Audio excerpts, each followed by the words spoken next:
The First World War started as the result of a conspiracy. But to understand this conspiracy, we must turn not to Sarajevo and the conclave of Serbian nationalists plotting their assassination of Archduke Franz Ferdinand in the summer of 1914, but to a chilly drawing room in London in the winter of 1891. Rhodes had the money and he had the contact. He was a great Rothschild man, and his mining wealth was literally uncountable. The will contains the goal, and then by the time he dies in 1902, there's funding, there's a plan, there's an agenda, there's working groups. The only thing feasible to carry out this idea is a secret society gradually absorbing the wealth of the world. And they thought if they could hook in with that alliance, then they had the possibility of defeating Germany quickly and without too much trouble. And that is basically what they did. It is to this clique, not to the doings of any conspiracy in Sarajevo, that we can attribute the real origins of the First World War, with the 9 million dead soldiers and 7 million dead civilians that lay piled in its wake.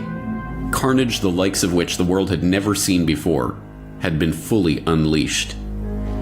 The trenches and the shelling, the no man's land and the rivers of blood, the starvation and the destruction, the carving up of empires, and the eradication of an entire generation of young men. Why? What was it all for? What did it accomplish? What was the point? To this day, over 100 years later, we still look back on the horrors of that great war with confusion. For so long we have been told non-answers about incompetent generals and ignorant politicians. It's the senselessness of war the teachers of this fraudulent and partial history have told us with a shrug. But, now that the players who worked to set the stage for this carnage have been unmasked, these questions can finally be answered.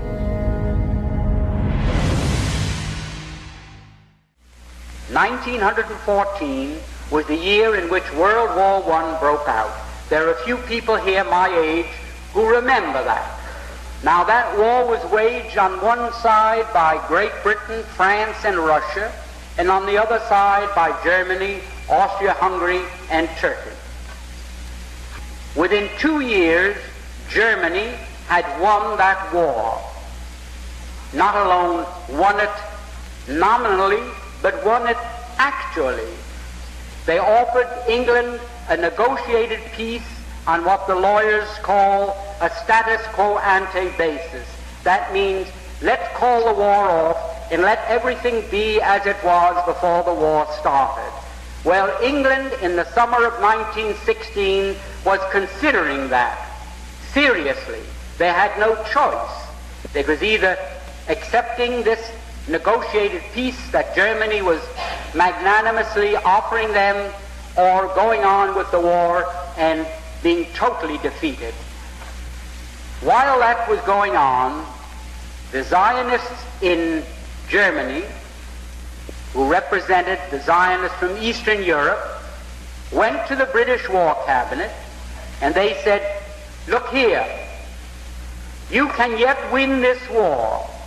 You don't have to give up. You don't have to accept a negotiated peace offered to you now by Germany. You can win this war if the United States will come in as your ally. The United States was not in the war at that time. We were fresh, we were young, we were rich, we were powerful. And they told England, we will guarantee to bring the United States into the war as your ally, to fight with you on your side, if you will promise us Palestine after you win the war.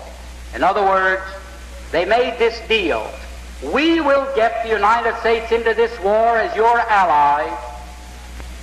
The price you must pay us is Palestine after you have won the war and defeated Germany, Austria-Hungary, and Turkey.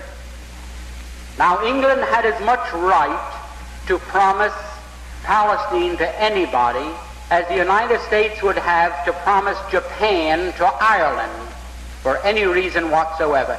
It's absolutely absurd that Great Britain, that never had any connection or any interest or any right in what is known as Palestine should offer it as coin of the realm to pay the Zionists for bringing the United States into the war. However, they made that promise in October of 1916.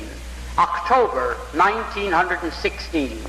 And shortly after that, the United States, which was almost totally pro-German, because the newspapers here were controlled by Jews, the bankers were Jews, all the media of mass communications in this country were controlled by Jews, and they were pro-German because their people, in a majority of cases, came from Germany, and they wanted to see Germany lick the Tsar. The Jews didn't like the Tsar, and they didn't want Russia to win this war. So the German bankers, the German Jews, Kuhn Loeb, and the other big banking firms in the United States refused to finance France or England to the extent of $1. They stood aside and they said, as long as France and England are tied up with Russia, not 1 cent. But they poured money into Germany. They fought with Germany against Russia, trying to lick the Tsarist regime. Now, those same Jews, when they saw the possibility of getting Palestine, they went to England and they made this deal. At that time, everything changed, like the traffic light that changes from red to green, where the newspapers had been all pro-German, where they'd been telling the people the difficulties that Germany was having fighting Great Britain commercially and in other respects. All of a sudden, the Germans were no good. They were villains. They were Huns. They were shooting Red Cross nurses. They were cutting off babies' hands, and they were no good. Well, shortly after that, Mr. Wilson declared war on Germany. The Zionists in London sent these cables to the United States to Justice Brandeis, go to work on President Wilson. We're getting from England what we want. Now you go to work, and you go to work on President Wilson and get the United States into the war. And that did happen. We went in there, we were railroaded into it. If I can be vulgar, we were suckered into that war merely so that the Zionists of the world could obtain Palestine. Now, that is something that the people in the United States have never been told. They never knew why we went into World War I. The Zionists went to Great Britain and they said, well, we performed our part of the agreement. Let's have something in writing that shows that you are going to keep your bargain and give us Palestine after you win the war. Because they didn't know whether the war would last another year or another 10 years. So they started to work out a receipt. The receipt took the form of a letter, and it was worded in very cryptic language so that the world at large wouldn't know what it was all about. And that was called the Balfour Declaration. The Balfour Declaration was merely Great Britain's promise to pay the Zionists what they had agreed upon as a consideration for getting the United States into the war. So this great Balfour Declaration that you hear so much about is just as phony as a $3 bill, and I don't think I can make it more emphatic than that. The Foreign Office, November the 2nd, 1917. Dear Lord Rothschild, I have much pleasure in conveying to you, on behalf of His Majesty's Government, the following declaration of sympathy with Jewish Zionist aspirations, which has been submitted to and approved by the Cabinet. So it's possibly the most famous letter in modern Jewish history, and it begins with 3 words. Dear Lord Rothschild. Money is the god of our time, and Rothschild is his prophet. Heinrich Heine. The mythology surrounding the Rothschilds' wealth and power is 2 centuries old. The resulting mythology has proved almost as long-lived as the firm of N.M. Rothschild and Sons itself. Ever since the second decade of the 19th century, there has been speculation about the origins and extent of the family's wealth, about their political influence, not only in the 5 countries where there were Rothschild houses, but throughout the world, about their Judaism. The 5 Rothschild houses constitute an early version of what later became known as the multinational. Perhaps the most important point to grasp about this multinational partnership is that for most of the century between 1815 and 1914, it was easily the biggest bank in the world. Strictly in terms of their combined capital, the Rothschilds were in a league of their own until, at the earliest, the 1880s. The 20th century has no equivalent. Because they were so rich, the Rothschilds could plainly claim a material equivalence with the European aristocracy. They relished the sense that they were sans pareil. In this sense, phrases like kings of the Jews, which contemporaries applied to them, contained an important element of truth. That was exactly the way the Rothschilds saw and conducted themselves. There are numerous apocryphal business maxims attributed to the Rothschilds. For example, to hold 1/3 of one's wealth in securities, 1/3 in real estate, and 1/3 in jewels and artworks. To treat the stock exchange like a cold shower, quick in, quick out, or to leave the last 10% to someone else. The economic history of capitalism is therefore incomplete until some attempt has been made to explain how the Rothschilds became so phenomenally rich. All 19th century states ran budget deficits, and some almost always did. And it was war and the preparation for war which generally precipitated the biggest increases in expenditure. For it was by lending to governments or by speculating in existing government bonds that the Rothschilds made a very large part of their colossal fortune. The answer lies in the way these investments were carried out. Only a few years previously, Meyer Amschel had been arranging payments of some 620,000 gulden from the Elector to Austria to pay for troops and horses in the 1809 campaign against France. Shortly after Meyer Amschel's death, his son Amschel was advancing 255,000 gulden to purchase horses for the French army. He simply backed both sides. Such a strategy has obvious attractions, and it was to become a frequent Rothschild gambit in the decades ahead. Amschel was only half joking when he wrote, urging Solomon, "Do your stuff. Make the Frankfurt house richer by 1,000,000 francs, the Paris house richer by 1,000,000 louis d'or, and the London house richer by 1,000,000 pounds, and you'll be awarded the Order of the Grande Armée." Such transactions probably accounted for the lion's share of the profits the Rothschilds made in this decisive period. By now, the markets were tending to follow the Rothschild lead. As Karl noted, "When we buy, everybody buys." This reflected the widespread belief that the Rothschilds were acting on behalf of the English government, and that this was being done in order to force the rate of the pound sterling up, and that we succeeded very well in doing so. You'll lend to the goyim. Okay, I don't know that word. Okay. And you won't borrow. You'll lend them the money. You rule over the goyim. Yeah.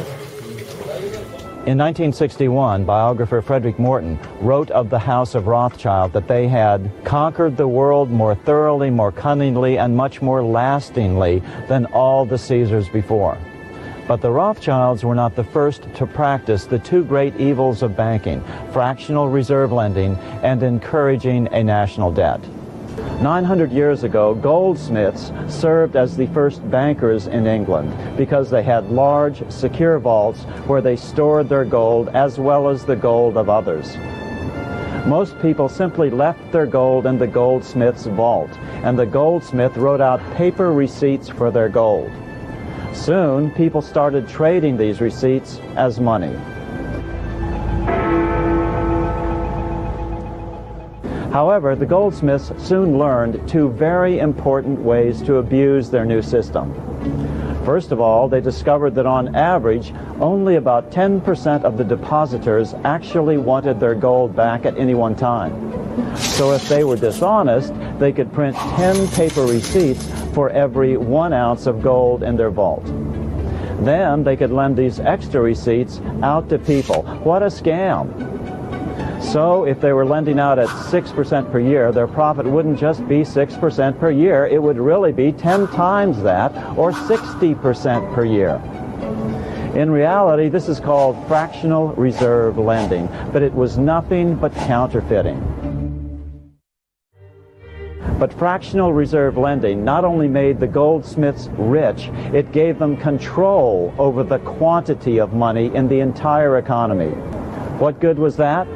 By acting in concert with other goldsmiths, if they refused to lend out their gold receipts and call in their old loans, it caused a depression. The second thing the goldsmiths learned was that if they could get the king to borrow from them, then soon the king would become dependent on these loans being renewed time and time again. Once the king was dependent on new loans, the goldsmiths could make sure that no new laws would ever be passed which would harm their counterfeiting business, the most lucrative business in the history of humanity. Just think of it, a system where some people, because they have a special license to do it, can lend the same money 5, 10, 15, or 20 times to that many different people or companies or governments and collect interest on it from each one of them. Well, this is just grand larceny. Human nature is to take any loan offered. In the case of politicians, the attraction is clear. If a politician can borrow, they will spend more on their constituents without having to raise their taxes and thereby get reelected. That's why government borrowing is the most dangerous force on the planet. Dangerous to human freedom, that is. What is the proper relationship, what should be the proper relationship between a chairman of the Fed and a president of the United States? Well, first of all, the Federal Reserve is an independent agency, and that means basically that there is no other agency of government which can overrule actions that we take.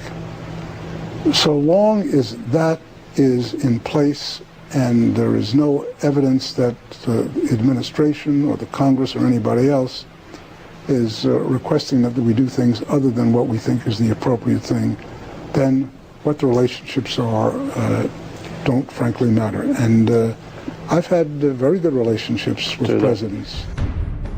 Today's Fed is nothing but a private monopoly over the nation's money. It pretends to be able to control how much money banks create out of nothing as loans. But as we found out during the 2008 congressional hearings, instead of lending out only 10 times as much money as they actually had, the biggest banks were lending out 50 times as much or more.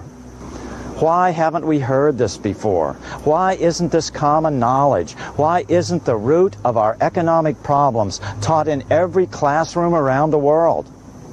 Because the three major pathways of truthfully informing the public have been blocked by those who make money off the debt money system. There is now no penalty for a politician selling his soul to bankers. The vast majority of President Obama's top campaign contributors were the biggest banks. The same goes for the Republican nominee in 2012, Mitt Romney.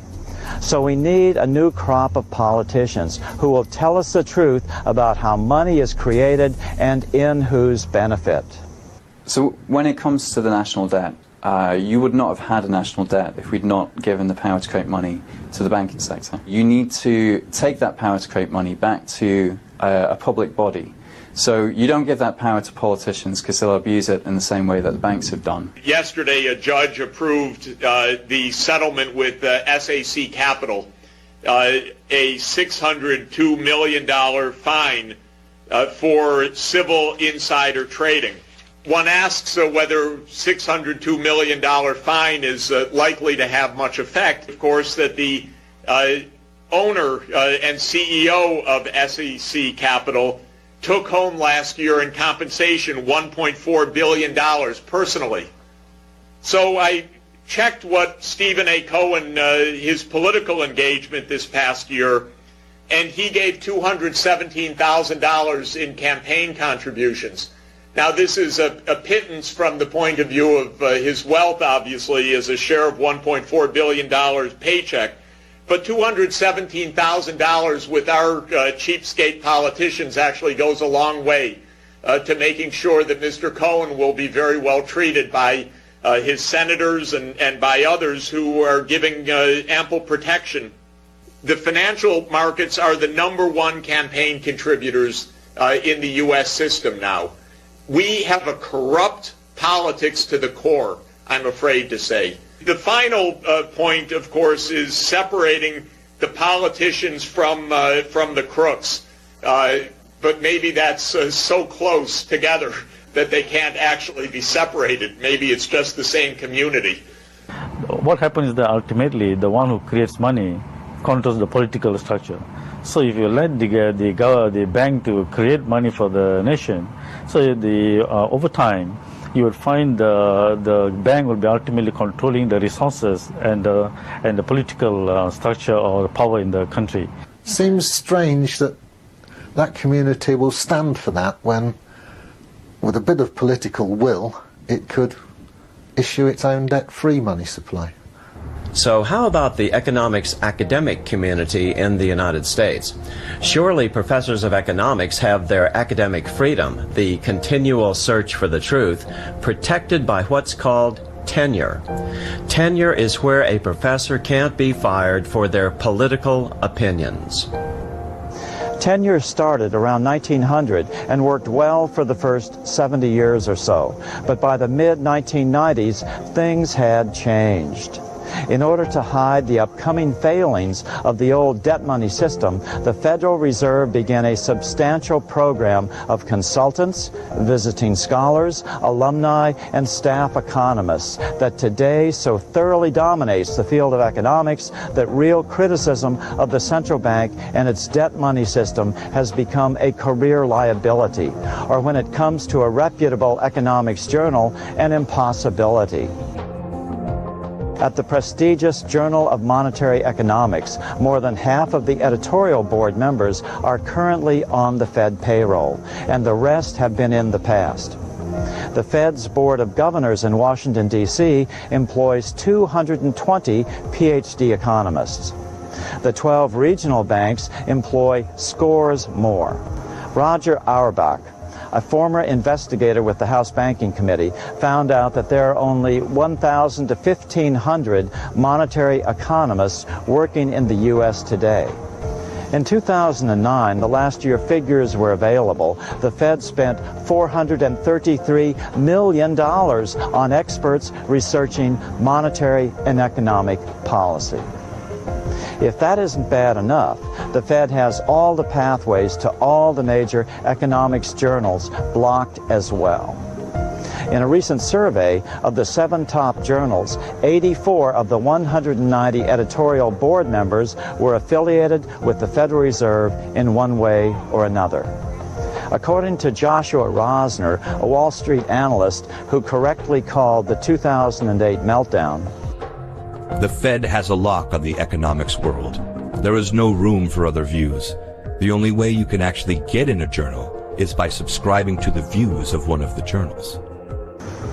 But it's not all about the money either. When you are an up-and-coming economist trying to gain tenure at a university, the prestige of being associated with the Fed in one way or another is an absolute necessity.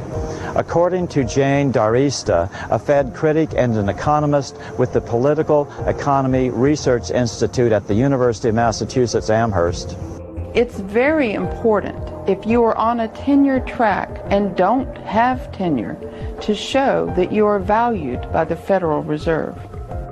Academics that do research, warning of a banking crisis, get told, well, we may have to fire you because our funding was cut by 80% and professors' jobs aren't safe. You have to change your research or we can't have you anymore at the university. And that's quite shocking, isn't it? There is a reluctance or even a denial that there is a problem with the monetary system. and it's at the time it's only a few academic experts who are willing to concede that there might be some problem with the money system. So what is the media message? What is the media telling the public? The media tells the public that the problem is that the government is printing too much money. You hear it over and over every day on the news. But it's not. It would not be nearly so bad if that was really the problem. We aren't printing money. We are borrowing every dollar into existence. And worse, borrowing it at interest. So isn't the media supposed to be the keepers of the public interest, the Fourth Estate? Not anymore. Here's a story I was told a couple of years ago. When I released my last documentary, The Secret of Oz, at the end of 2009, I sent it to two friends of mine in the media. They worked at one of the big three U.S. networks. One was the president of the network, and the other, my oldest friend in the media business, was his executive producer. After viewing the film, they called me and said, "This is great." I was puzzled. I'd expected that they would dismiss it as some sort of economic conspiracy theory. But they told me that they had just been laid off with 100 other network executives because of J.P. Morgan. I asked what J.P. Morgan had to do with the network, and they said that the networks are so heavily in debt to Morgan that every time loans come due, J.P. Morgan efficiency experts make demands on what the network has to do to have its loans renewed. What would be the price for non-compliance? The network would be out of business in a single week. So it's just like the average American homeowner. They are all mortgaged to the max to banks. Anything the bank says, they have to do. Just as the Bible says in Proverbs.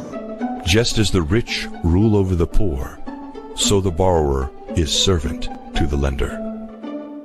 So do you really have to ask why the general public is confused? If our politicians can't tell us the truth, and the media can't dare to tell us the truth, then even the professors can't tell us the truth. What is the average person supposed to believe, and how can they ever discover the truth, much less sort it out from the conflicting diversions?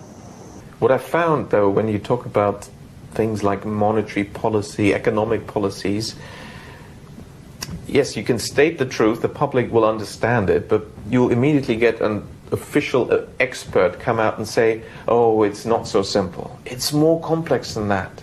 And clearly there seems to be this belief among economists that a complex theory, lots of abstract mathematics, because it must be cleverer, is intellectually superior to a simple argument. The truth couldn't be further from it, because it's a fundamental principle in logic known to Aristotle and William of Ockham, who said, very truthfully, that a simple argument beats a complex argument. So what do we do about this? Fortunately, the solution is easy to understand, and it's basically the same for every nation on earth. All monetary reformers agree that fractional reserve lending is nothing but outright theft and must be stopped. Some believe that no interest is justified at all, that all interest is usury and has been condemned for centuries by both the Christian and Muslim faiths.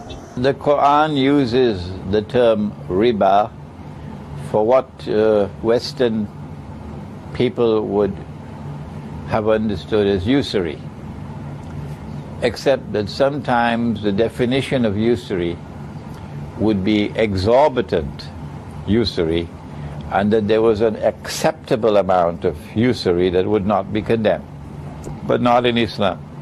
I cannot see why the banking sector should have the privilege of creating money and the government being forced to borrow from the banks at interest. Remember, the bank isn't actually loaning real money. It is simply adding some numbers to an account. In exchange, the borrower agrees to repay this loan with compounding interest. But where does the interest money come from? Well, you either have to take it from someone else, reducing their ability to service their interest-bearing loans, or you have to take out another loan to repay your existing loan. In other words, this system creates a global Ponzi scheme based on ever-increasing levels of debt. As to the German experience of hyperinflation in the early 20s, it's not true that was caused by the government, because the government had no say at all in monetary policy at the time. That was actually an Allied Commission, and the people who had the say in that commission were private bankers, particularly from the United Kingdom and from the United States. And the government had no say in it. So this is a myth. Here's my axiom. It matters not what backs the money. All that matters is who controls the quantity. Will you be in control of the quantity in the public interest, or will you give that power up again to bankers who will, by definition, have to maximize profits for their corporation?